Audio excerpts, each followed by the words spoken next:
Hey Wisconsin, this is Senator Ron Johnson, and I'm here in Kenosha, Wisconsin today, and I'm talking to Scott Carpenter, who is the CEO, main guy of B&L Office Furniture, a business that unfortunately was burned to the ground in downtown Kenosha, but they've moved out, I guess, to the suburbs. And we're just kind of want to talk to Scott a little bit about what that day and night was like, what it was like in Kenosha, how Kenosha's recovered. So Scott, welcome, and kind of tell us about what happened on that fateful evening. Yeah, that was it was quite interesting. It started out, the day after the first protest, and they were assuming that things are going to ramp up a little bit, so they requested that businesses in the local area to maybe close down early, to get home safely, which makes you a little nervous. And so we closed the store about 3 o'clock, and we were sitting there in the showroom just thinking, well, tomorrow, we're probably going to have some glass to clean up. And so we left and went home, and sure enough, later in the evening, we're starting to hear reports of activity down by the store. We're getting phone calls that the alarm is going off, and so we get on the internet, and you can find people, posting videos of what's going on, and sure enough, we're seeing our store right in front of us with only a couple busted windows, but a little fire burning in the corner. And as we sit there watching it, it just got bigger and bigger, and called the fire department to let them know our building's on fire, and they said, hey, we can't get down there. It's too unsafe. When it's safe, we'll get there. And as we sat there and watched it for the next hour, it was finally pretty much destroyed. 70-foot flames shooting through the roof, and people walking by and waving their arms and chanting, and it was pretty sad at that moment. Again, this was the second night, correct? Yeah, night two. This night when there were the shootings and a couple of people lost their lives? Yeah, the third night is when that happened. Okay, so yours is the night before that? Yes, yeah. Okay. Yeah. So tell me a little bit about the history of B&L Office Furniture. It's been around for a while, right? It started by your father and your mother? Yeah. So my dad started it, and with my mother. She more or less ran it. Dad had a full-time job, and this was just something they did to make some extra money on the side. Started selling some filing cabinets and some office chairs, and out of home in the garage. And it was about 40 years ago when they started it. And then it slowly developed into a store, a small storefront in a mall area. And they were there till late 80s, and purchased a building after that, and we were there for about 30 years, and that's the building that burned on 1101 60th Street. And it was about 10,000 square foot, so we had a pretty good sized building there, and we were there for a long time. A lot of people knew who we were and the community, and never had a problem down there either. It was a great area. It was on a parade route, so it was always fun on the 4th of July weekends. Front row seats. Yeah. So I talked to your mom. That was kind of a night of tears. Just kind of talk about the emotion as you see a long-term family business just go up in flames and smoke. Yeah.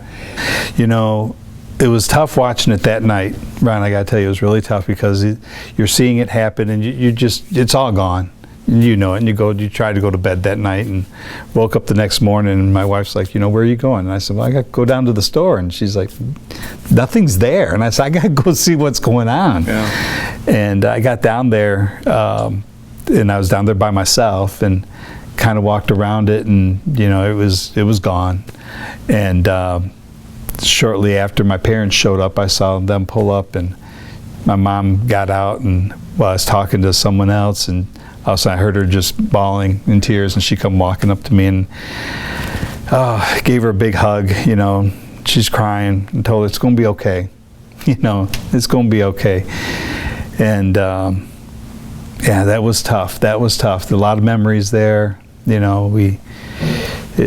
don't know how you're going to possibly move forward. You lost your building. You lost all your inventory. You had some personal stuff in there that's gone. There wasn't no salvageable. Nothing was salvageable. There was no roof. It was gone. So again, you're a responsible business owner. You did carry insurance, even business interruption, but it still doesn't cover everything, does it? No, it doesn't cover everything. You know, we were pretty good about making sure that we had insurance. We're reliable for other people's safety and property, and within business, you got to make sure you're protected and protecting others, employees and things. But even so, you know, it doesn't cover everything. You're going to have a loss of time down, but you have to do all the legwork too. You know, the insurance doesn't just step in and say, oh, you're covered for this much. Well, here's a check. There's some legwork you got to get doing. You got to do some research and getting your ducks in a row. You know, it's not that simple. And then moving forward, got to find a new location. Got to replace all of your inventory. And you know, we're an office furniture store, and we have stuff, you know, in stock. Not to mention happening during a pandemic where places aren't open for us to, you know, receive shipments, and factories are not all up and running, you know, making furniture at that time. So it was kind of like a double whammy, you know, all at once. So how long did it take you just to begin operating again? And are you pretty much at full operation now? Yeah, we're full steam ahead. Took us about a month or so to get it, you know, back opened up. We started working on it right away. We had customers that needed taken care of in the meantime. So, you know, we reached out to everybody who we had numbers to and emails, and let them know, hey, and you know what happened? We're still here. We're moving forward.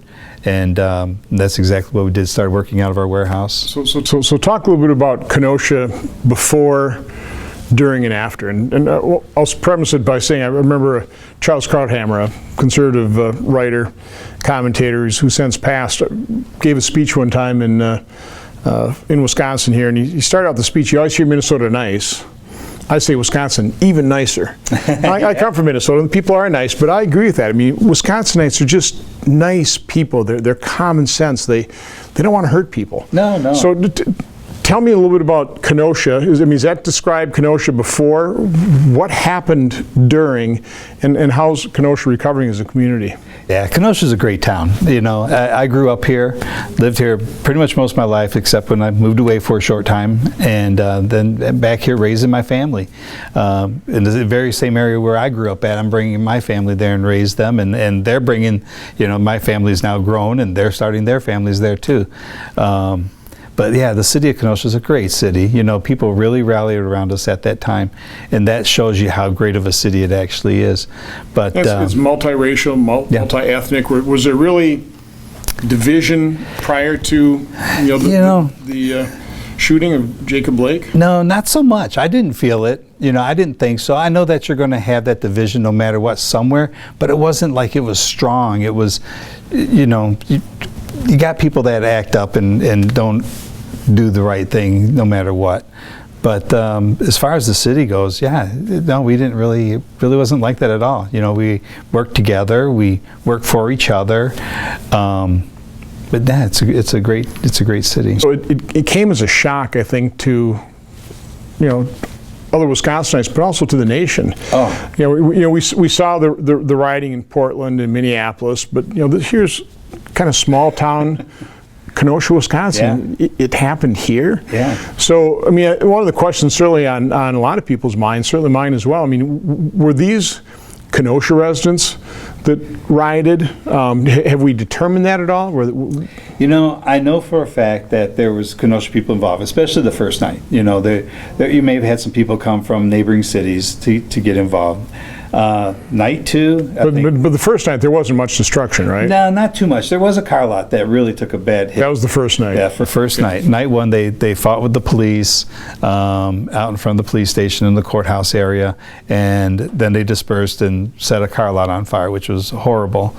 Night two, more people came. That's when we started seeing license plates from other states. The people who video that I seen of our building being started on, they were from Oregon, you know, and there were people from Ohio, and I was told what it was. They were traveling through on their way to Washington, and they were in the Chicago area. This happened. They made a detour and came here. By the way, you showed me the picture of the people setting your And Yeah. I think they were white, correct? Yeah, it sure looks like it in the picture. It doesn't matter what color they were. It just doesn't make sense. None of it made sense. Right. I don't know where this serves for, civil justice. Where does this work for your civil rights? But I mean, where's my civil rights if that's the case? Didn't we deserve to be protected too? But whatever. So there certainly was some element of people outside of Wisconsin coming in here and participating in those riots, at least the second and third night. Yeah, definitely was. There were because there were people who couldn't pronunciate the word Kenosha. They didn't know how to say it. You're watching which is actually one of the easier cities in Wisconsin. There are some that are tough. Yeah, like Oconomowoc, give them that one or something. So talk about Kenosha now today. Kenosha today, we're recovering. You can definitely feel a little tension sometimes. There's a little uncertainty. But if you go downtown and the stores that are down there, the boards are off. There may be some boards that are still up, but that might be because those stores are temporarily closed. The activities are going outside. We're opened up. People are eating outside at the restaurants. They're down there having the harbor market is wide open, which is awesome. Camps are taking place.